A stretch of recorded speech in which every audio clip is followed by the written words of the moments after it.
This is a continued discussion from the previous episode of a Fresh Perspective podcast, catering to the latest in ingredient trends, consumer insights, and food news. Brought to you by Corbion. Okay, so you have mentioned a couple of products that I assume you both have worked on or created. Can you tell me a little bit about those products? Only because I'm interested to see what they do. You know, do they offer more than one benefit? Do they offer just a single benefit and you pair it with other products? Kind of tell me how that works. Yeah, so we've got a pretty broad portfolio. Obviously, Corbion has over 90 years of experience in the field of fermentation. We're a global leader in lactic acid production. Looking specifically at our savory foods portfolio and what you can use to extend the shelf life, we've got a couple categories of products. You've got, vinegars.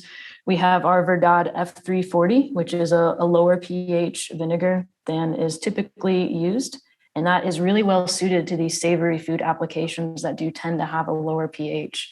One of the drivers is that our customers might not need to reacidify or really dramatically change the formula, whereas if they used a higher pH product, they wouldn't necessarily have that option.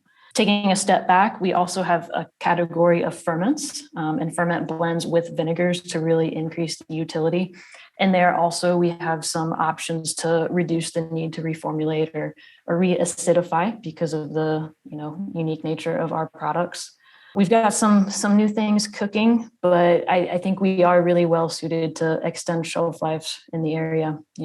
If there's any customers listening and they've got some issues, please come to us. We would love to help.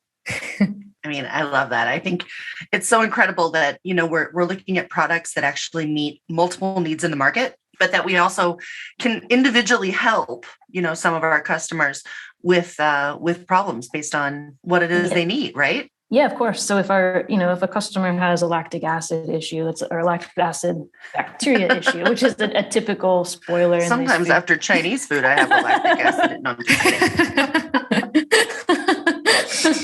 That's fair. But lactic acid bacteria are a very common spoiler in this category. They're not going to cause a food safety issue, but the drop in pH can cause curdling. It can cause texture changes, off flavors. Mm-hmm. They can produce gas that causes package blowing, all sorts of things. And we have products specific to extending the shelf life from those kinds of spoilers.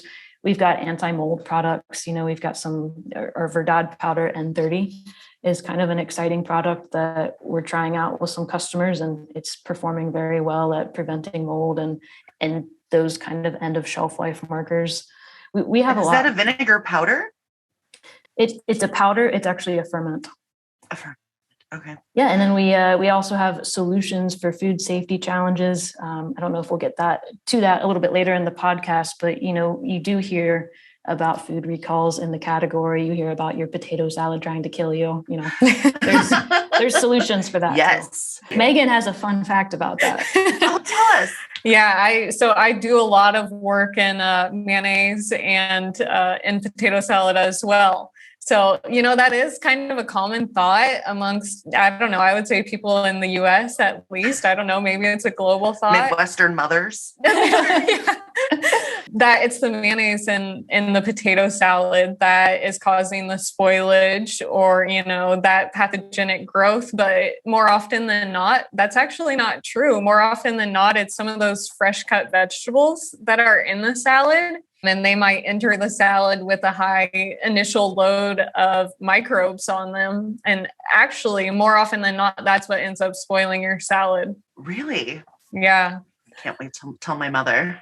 Yeah. Well, and again, going back to the diversity of food types and processing, a lot of deli salads don't have what we would consider a kill step, but they might need to be heavily processed in order to add the ingredients, get them properly mixed. And so there's a lot of avenues for possible contamination. And then when you end up with, maybe a pathogen that can grow in refrigerated conditions or acidified conditions, that's where you can run into some trouble. Yeah. Anytime we talk about RTE or ready to eat foods, listeria is going to be a concern or at least something that we look into. And so potato salad fits right into that, a ready to eat food. I love how potato salad is the one we're talking about. I mean, there are other places listeria can live, right? Or other things that other than the potato salad. So you work a lot in mayo. Where else might you see this kind of almost like a misnomer, right? Like misinformation.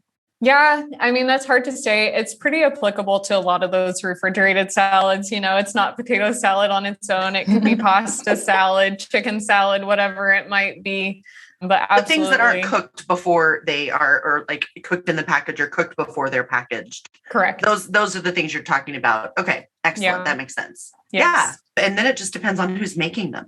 That it could be, yes, right? That is very true. Or what personal hygiene is huge. Or the potential for consumer abuse as well, right? Sometimes, maybe somebody dips in and gets some potato salad and then somebody else dips in and we're not quite as sanitary as we should be. Or like you said, risks. Jenny, maybe it's been sitting on the counter for a couple hours and you don't know. Right. This is why I avoid buffets at every chance I get. Right there. We've just nailed the reason. Okay, so let's talk a little bit about pH. So this has been I love all the things I'm learning right now, but tell me why pH matters. Is it just flavor? I know it's not just flavor, but is it flavor? What types of pHs will affect things differently? Like, high pHs means what? Low pH means what?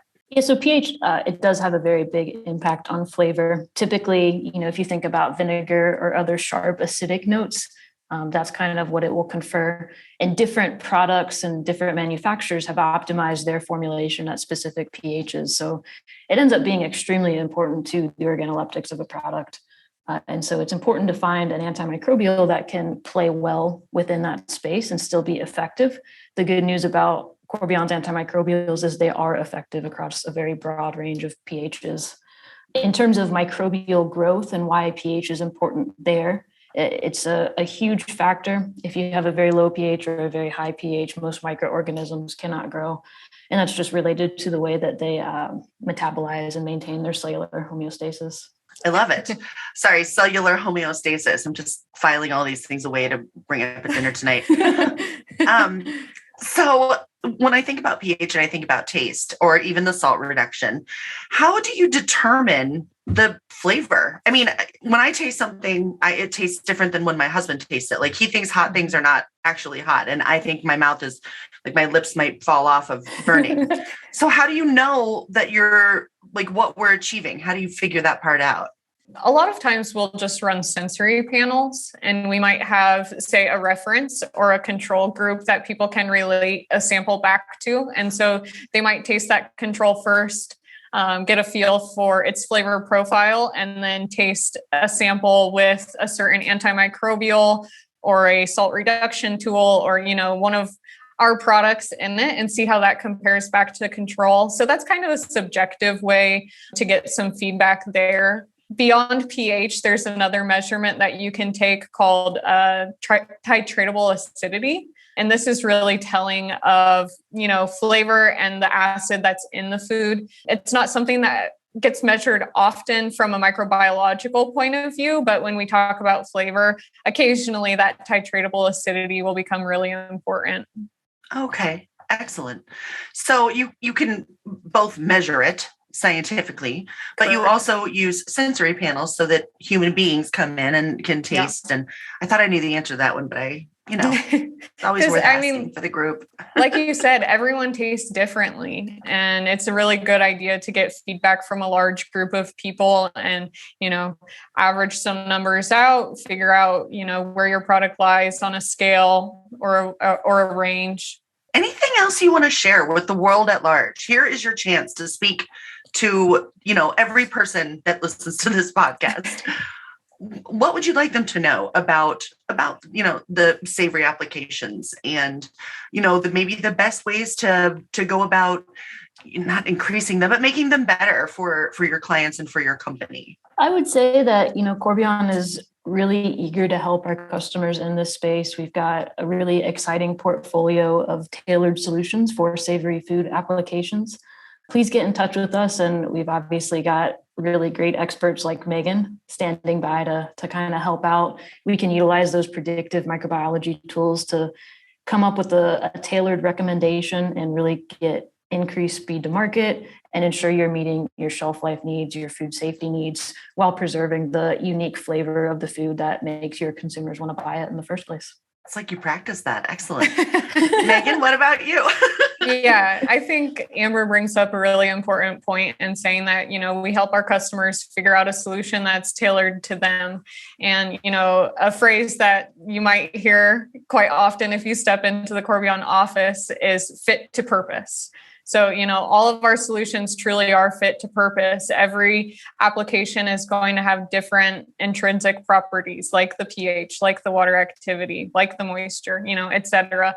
And we like to work very closely with our customers to figure out a solution that works for them, like we've been talking about, not only from a microbiological perspective, but from a taste perspective too, because at the end of the day, nobody's going to eat it if it doesn't taste good. Jenny, True. I've got a question for you. What's your favorite savory food? Oh God, that's like really hard. It's a wide category. I know every savory food in the world. Yeah, every savory food in the world. Okay, so I'm kind of a sucker for potato chips. If I have to pick one. Oh, nice. But I also really like sandwiches. So like, I'm basically like at school when they would take you on the, when you had your brown bag lunch, I was always like, yes, potato chips and sandwiches. That's a good meal. What's yours, Amber? Yeah. Well, I just had hummus at lunch, so I'm going to say hummus because it was really good. But Nice. I'm a little bit, willing to alter it just based on my last meal. Megan? Oh gosh. I've been really into salads lately, which is a different take for me, but I've been trying a lot of different salad dressings and kind of been picking out my favorites. So that's been fun. The right salad dressing can just elevate it and make it so enjoyable. Whereas if it's like no dressing or not a great one, it's just, okay, I've got to eat a salad, I guess. Yes. Right. It doesn't want to seem like a chore. Yeah. That's right. Thank you so much for joining me. I learned so much. I really want to have you back. I want to talk a little bit more in the future about what it is you're working on. It feels like there's probably always something new that you're looking at, and I think we should keep everybody updated on that. So Yeah, definitely. That sounds great. Yeah, thanks for having us. absolutely. Thank you for listening to a Fresh Perspective podcast brought to you by Corbion. Please like, subscribe, and follow us on thebakerstake.com and thecorbioncut.com. Until next time, preserve what matters.